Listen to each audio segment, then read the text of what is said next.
Moulting is the seasonal replacement of plumage with the aim of renewing worn feathers and adapting the pigeon to climatic requirements.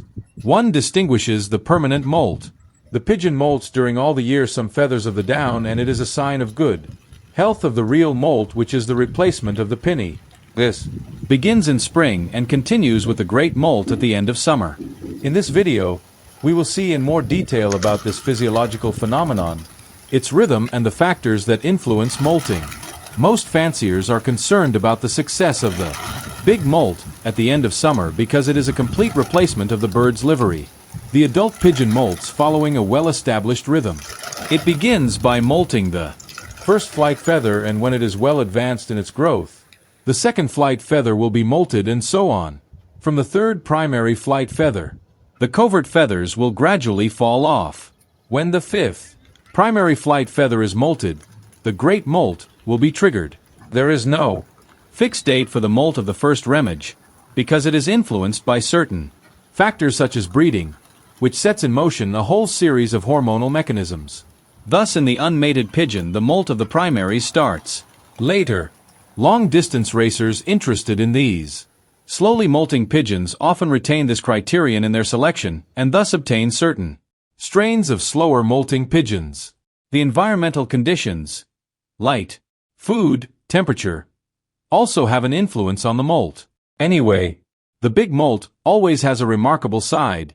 The pigeon will drop its cover feathers in quantity, and soon cutaneous areas at the level of the neck, head and wings will be plucked and reveal the epidermal sheaths, pink, of the new feathers in formation. It is also at the fall of the sixth primary flight feather that the renewal, often partial, of the hind wing will start. Usually the first secondary flight feather located in the center of the wing will be the first to molt. Fanciers often give an exaggerated importance to the molt of the hind wing, which would be, according to their words, guarantor of future success. The rectrices or tail feathers will begin to molt when the seventh primary feather falls. The 12 rectrices will successively molt 2 by 2. Normally the rectrices located at the centre fall, and the molt then progresses step by step outwards, with one small exception, since the penultimate pair molt generally lasts. Things happen in this way in subjects in good health and well nourished, that is to say, receiving an appropriate and quality food ration. However, you have to be careful because the molt takes place after the competition period, and the pigeons have often been subjected to an intensive travel regime, and sometimes they have drawn heavily on their reserves. Before discussing the question of the factors that influence molting, I would like to tell you more about the feather and its components. The feather is made of keratin, a substance found in human hair and fingernails. The central axis of the feather, the rachis, has 2 lateral series of barbs whose arrangement is reminiscent of a comb. Each barb in turn bears a series of similarly arranged small structures, the barbules. These elements are held together by a myriad of tiny hooks that staple the barbs together.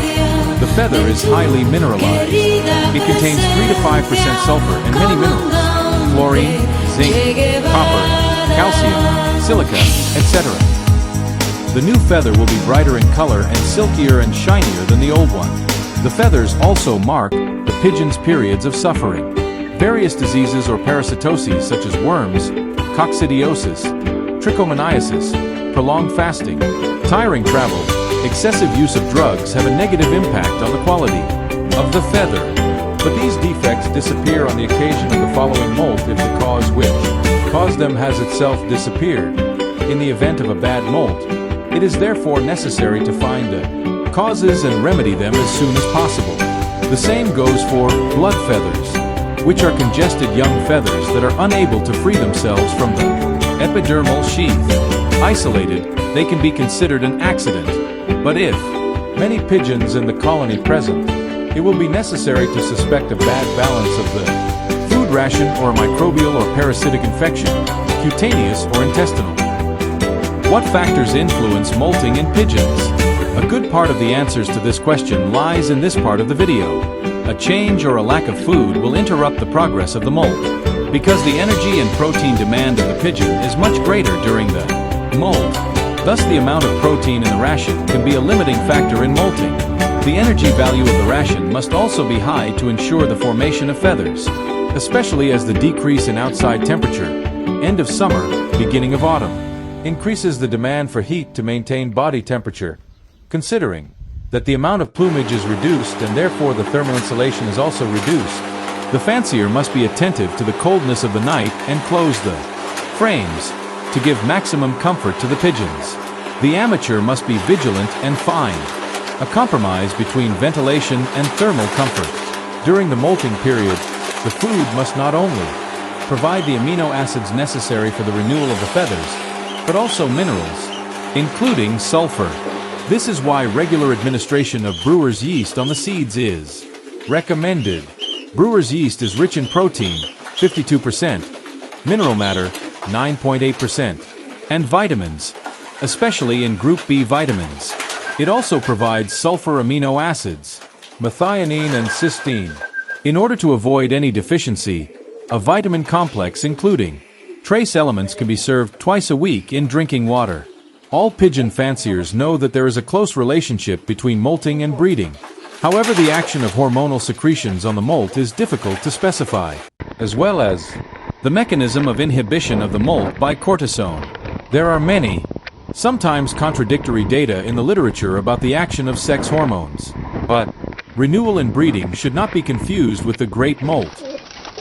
The thyroid hormones, and in particular thyroxine, have a direct action on the growth of the follicle and suggests that the course of the molt is also linked to a certain activity of the thyroid gland. Treatment with thyroxine immediately causes the pigeon to molt. However, thyroid activity is self-regulating and also suppressed when steroids are produced by the gonads. Some pigeon fanciers use iodine. We can cite Lugol or various elixirs as a means of shaping pigeons. Iodine derivatives generally have a thyroxinic type action on metabolism. Therefore, an increase in metabolism and stimulation of the sexual organs, which may explain the results obtained especially in speed contests. On the other hand, the administration of 2-amino-5-nitrothiazole, one of the first substances used to treat trichomoniasis, had an antithyroid action and, therefore, caused a loss of form. In our temperate regions, seasonal changes regulate. The annual cycle of pigeons and light plays an important role. Indeed, light excites the hypothalamus pituitary system via the eye.